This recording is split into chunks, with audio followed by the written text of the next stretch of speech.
Have you ever watched someone destroy the very thing you spent years keeping alive, all because they were too arrogant to listen? Have you ever stood in the ruins of someone else's pride and wondered whether you were wrong for finally stepping back or whether they were wrong for pushing you to that breaking point? Before you decide, I want to tell you what happened inside the walls of a Texas data center where lives depended on every heartbeat of a machine. And on me. Now, let me share my story with you. Take a moment, settle in, and listen to what I carried, what I lost, and what I finally reclaimed. Maybe you will see a piece of yourself in it. Maybe you will walk away with your own questions. Either way, this is my truth. My name is Marina Redhawk. I am 37 years old, born in the quiet mesas outside Gallup, New Mexico, and for the past 10 years, I have served as the Senior Systems Chief at MesaCore Data Haven in southern Texas. People often assume that a data center breathes because of its machines, because of the endless stacks of blinking servers and humming cables, but that place stayed alive for one reason only. It lived because I stayed awake through storms, power surges, and the long hours when most of the world slept. My hands, my training, and my instincts kept its heart beating. MesaCore handled the emergency grids for half the region, including tornado alerts, wildfire tracking, and even cross-county dispatch calls. Every second of uptime mattered. 1 minute of outage could send chaos slipping into places already holding on by a thread. That knowledge sat on my shoulders every sunrise and every ritual cup of coffee. Some people called it pressure. I called it responsibility. It was the kind of weight my elders taught me to carry with calm breath and steady focus, even when the world felt like it was shifting under my feet. Calvin Rourke, the owner, liked to parade around claiming he built the center with grit and genius. He talked about it as if he alone had carved it from rock with his bare hands. He took credit the way the sun takes credit for the dawn, ignoring the work of the earth beneath it. But the engineers, the dispatch teams, the night crew, they all knew the truth whispered in the echoes of the server hall. I was the one holding the place together. And deep down, a quiet resentment began to grow, a small ember waiting for the moment someone careless would fan it into a flame. Just when I thought the rhythm of the center could not be disturbed, Calvin summoned me to his office with that grin he wore whenever he believed he was about to make a brilliant decision. I walked in expecting another lecture about cost projections or some speech about innovation, but instead I found a young man sitting in my chair, spinning lazily as if he already owned the room. He introduced himself before Calvin did. "Dustin Rourke," he said, with the confidence of someone who had never earned anything difficult in his life. I shook his hand and felt his grip soften halfway through, as if he had already lost interest. Calvin cleared his throat and explained that Dustin, fresh from earning a shiny Master of Business Administration, would be taking over as Operations Director. He said it proudly, like a father unveiling a polished trophy. Then he told me my role would shift to Records Preservation Lead, a position that did not exist the day before. I understood immediately. It was a demotion dressed in polite words, a quiet push toward the shadows of the building I had kept alive for a decade. The resentment that had once been an ember warmed hotter in my chest. Dustin wasted no time telling me that he planned to modernize MesaCore, claiming he had big ideas that would transform the outdated mindset around here. He talked in surface-level buzzwords, phrases he probably memorized from business podcasts, words that meant nothing to people who actually kept systems running. As he spoke, I felt a stillness settle inside me. The same stillness my grandmother used to describe before a monsoon. "You do not fight the wind," she would say. "You stand, you watch, and you wait for the moment the storm exposes what is weak." I did not know it yet, but that moment was coming fast. Dustin started making changes before he even learned where the emergency shutoff panels were. Within his first week, he strutted into the server wing holding a printed article about energy efficiency from some tech company he probably admired. He tapped the paper like it was sacred scripture and announced that he was raising the server room temperature to 80 degrees Fahrenheit. I told him calmly that temperatures that high could push our older racks into thermal stress, but he just waved a lazy hand in the air and said, "Relax, Marina. The industry is evolving. You have to evolve with it." His voice carried the arrogance of a man who believed data behaved the same way it did in classroom simulations. Then he canceled our weekly generator maintenance cycle, the same cycle that had carried us through thunderstorms, rolling brownouts, and that brutal summer when the grid nearly collapsed. He claimed it was old-fashioned, said it caused noise pollution, and that our clients would appreciate the quieter environment. I stared at him, wondering if he understood even a fraction of what those generators meant.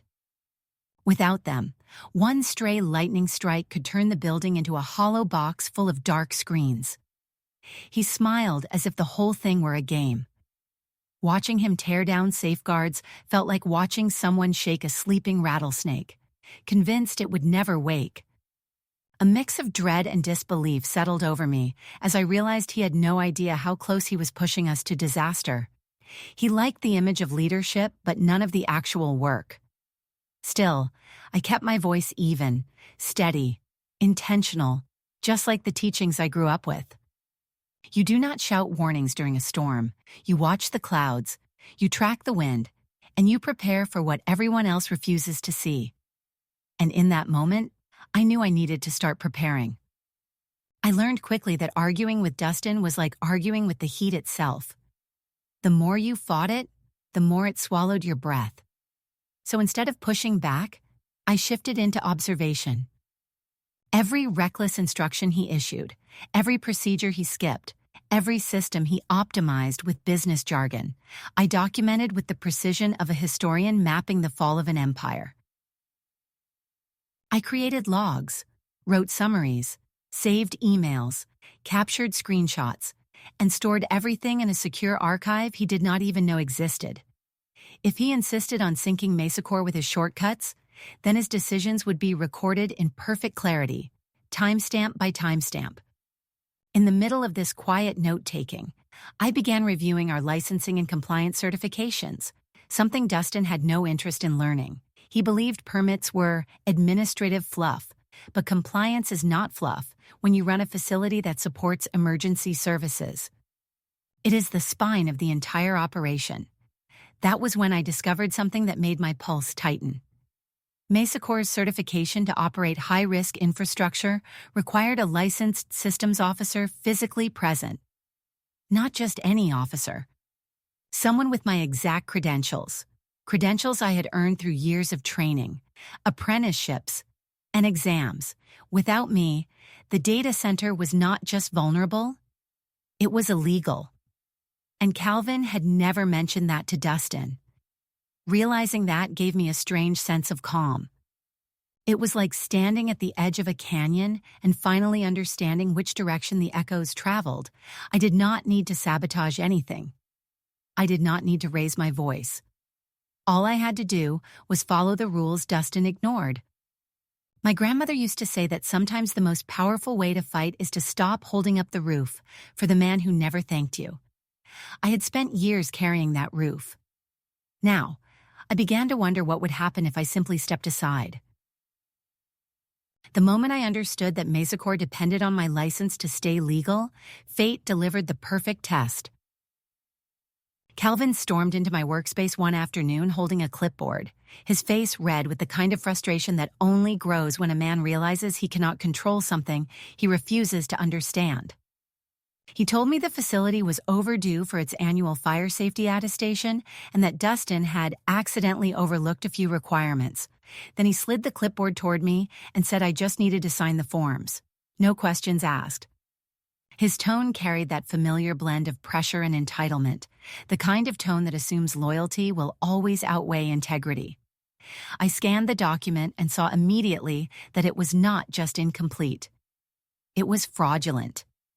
It claimed Dustin had overseen all emergency checks, maintained generator logs, and upheld temperature protocols. The lies were stacked neatly like poker chips. Calvin added a tight smile and said, "Marina, do not make this difficult. Just sign it so we can keep everything running smoothly." My resentment, once a quiet ember, flared into something sharper. I had carried this place for a decade, protected it with everything I had, and now he wanted my signature to shield his son's incompetence? I placed the clipboard back on the desk without a word. Instead of signing, I finally acted on the truth hidden in our certifications. I sent a formal notice to the state fire marshal's office, withdrawing my operating license from Mesa Corps. The rules were clear. Without a certified officer on site, the facility had 72 hours before it would be forced to shut down. No exceptions. When the confirmation email came through, I felt a strange stillness settle over me. Not guilt, not fear. Just clarity. I had done nothing malicious. I had simply stopped protecting the very people who had stopped respecting me, and in the quiet hum of the server hall, for the first time in years, the building no longer felt like it was my burden to carry. Once the notice to the fire marshal was sent, I knew the clock had begun ticking. 72 hours seems like a long time until you have lived inside the heartbeat of a data center. There, minutes feel like seasons, and every decision echoes. I kept working quietly, maintaining what I could without violating the boundaries of my withdrawn license, and pretending I had not just set in motion the most consequential countdown Mesa Corps had ever faced. In that silence, doors began to open where none had existed before. The first came from Sam Whitlow, the technology director for our largest hospital client. Sam was a practical man, the kind who rarely wasted words. But when I told him the facility was operating out of compliance, he did not react with shock. Instead, he gave me the look of someone who had been expecting this moment. He invited me to coffee and asked directly, "How bad is it going to get?" I told him the truth. Without intervention, Mesa Corps was heading toward a complete operational collapse. Sam nodded slowly. Then he told me his network had been searching for safer, more reliable backup options, and that he wanted me to oversee the migration if I was willing. His trust felt like a hand reaching through the smoke.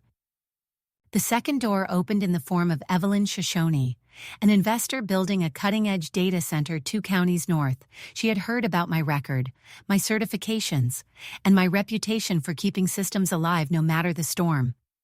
Evelyn spoke plainly, the way my aunts did when they meant business. She offered me a leadership role with full authority, a salary beyond anything Mesa Corps would ever pay, and long-term elder care assistance for my father.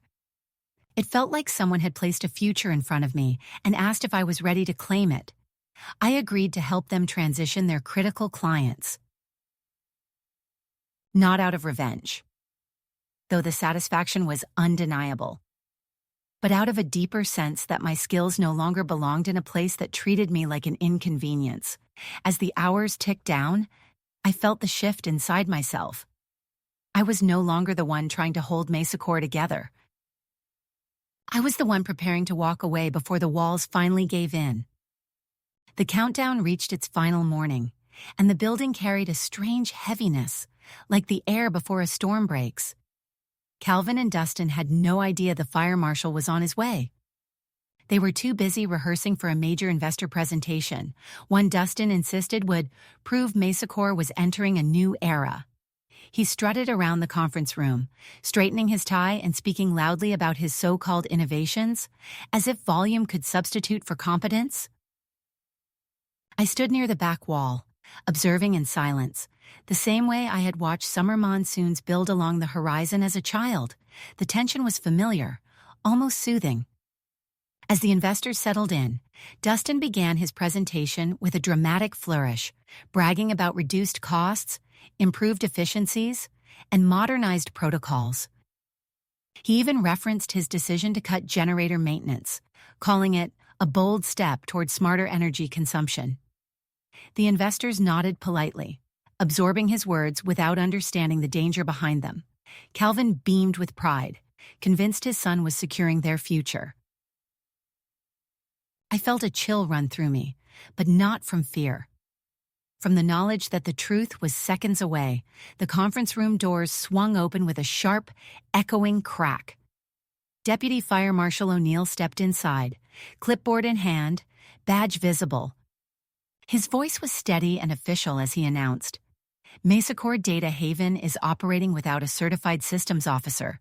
This facility is in violation of state compliance.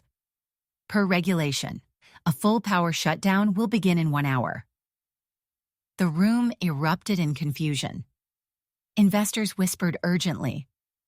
Calvin's face drained of color.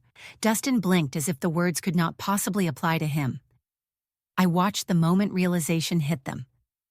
The moment they understood their empire was built on a foundation they had refused to maintain. And in that quiet pocket of chaos, I felt something I had not known in years. Relief. The storm they created had finally arrived. And for once, I was not the one expected to hold the roof up. The moment the fire marshal finished speaking, the room's energy shifted from polished confidence to raw panic. Calvin stammered something about miscommunication, trying to smooth the situation with charm that had long since stopped working on regulators. Dustin kept insisting there must be a mistake, as if repeating the words could rewrite state law. But the investors, sharp-eyed and seasoned, began gathering their folders and slipping their tablets back into cases. They had seen enough. A shutdown order in a data center is not just a red flag. It is a burning tree falling across the road. While Calvin begged the marshal for more time, another storm entered the building. Sam Whitlow arrived with a calm, deliberate walk that carried more weight than shouting ever could. He approached Calvin with a sealed envelope and said, "This is a formal breach of contract notice from the hospital network." His tone was almost gentle, like someone delivering bad news with respect, but the message inside was devastating. Sam explained that Mesacor had failed to maintain certified oversight and that their contract was terminated effective immediately.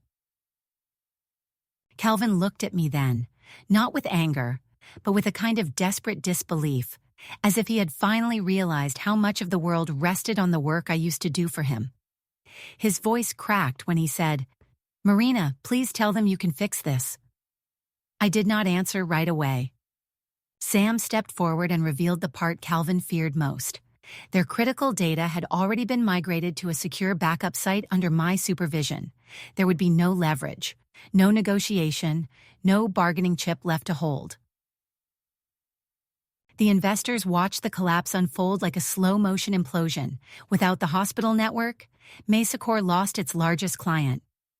Without my license, it lost its legality. Without its safeguards, it lost its future. For years, they treated my work like an afterthought. Now they were discovering what happened when the afterthought walked out the door, and as the room filled with frantic voices and scrambling footsteps, I realized something profound. This was not revenge. It was truth finally catching up.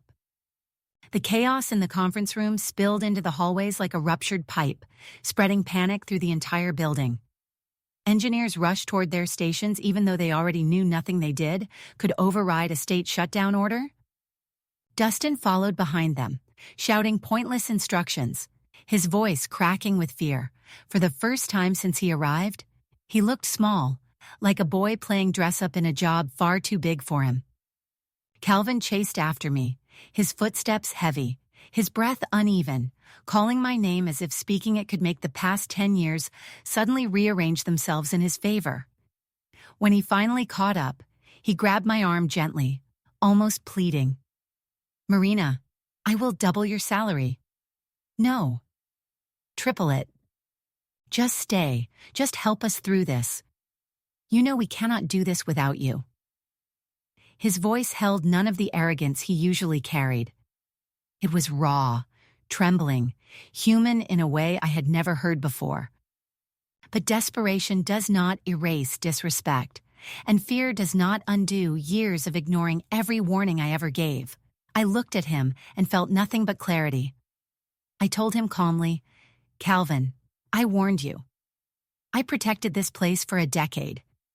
You chose not to listen. Now it is time for you to face the consequences of the choices you made." His eyes lowered as if my words carried more weight than the shutdown order itself. Outside, the sun hung low as clouds gathered over the horizon, the kind of sky my grandmother would call a truth teller.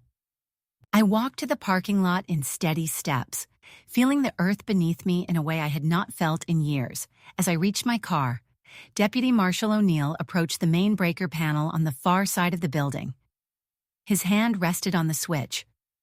With one firm pull, he cut the power. Mesa Corps went dark instantly. The hum that had defined my life for so long vanished into an eerie silence, a silence that carried both an ending and a beginning. I sat in my car for a moment, breathing deeply, letting the stillness settle into my bones. For the first time in a long while, the weight was not on my shoulders anymore. I had walked away from the fire before it burned me, and the night that followed felt like freedom.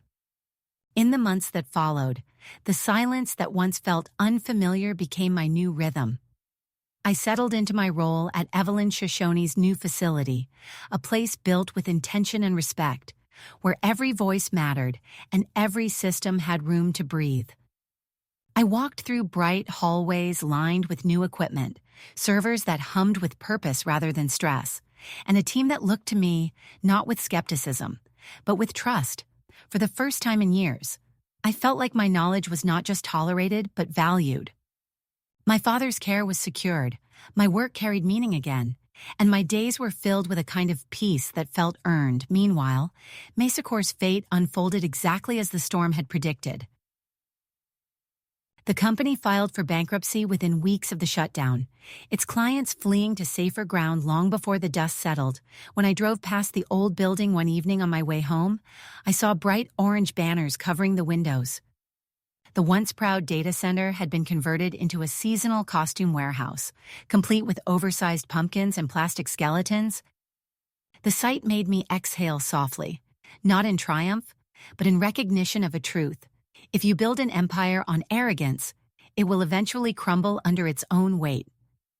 As for Dustin, his downfall was quieter. He attempted to reinvent himself online as a technology influencer, posting clips filled with buzzwords and poorly rehearsed advice. The comments told a harsher story. Viewers quickly realized he knew little beyond appearances, and his following dwindled until the algorithm swallowed his channel whole. Calvin fared no better. Legal battles drained what remained of his finances, and by the end of the year, he was living in a rental far smaller than the office he once ruled from. Their collapse did not bring me joy, but it did bring closure. I moved forward with a steady heart, carrying with me the lessons handed down through my family. Storms reveal character, silence holds power, and sometimes the cleanest form of revenge is simply letting people face the consequences they worked so hard to create. And as I stood in my new server hall one quiet morning, listening to the healthy hum of balanced systems, I whispered a thought that felt like a prayer and a promise all at once. I finally chose myself. If there is anything my journey taught me, it is this. Sometimes the loudest power comes from walking away, and sometimes the strongest revenge is simply letting people face the consequences they spent years creating. Storms reveal character. Silence reveals truth. And choosing yourself, even when others never did, is its own kind of victory. Now I want to hear from you. What would you have done in my place? Would you have stayed, fought harder, or walked away sooner? Share your thoughts in the comments. Your perspective might help someone who is standing at their own breaking point right now.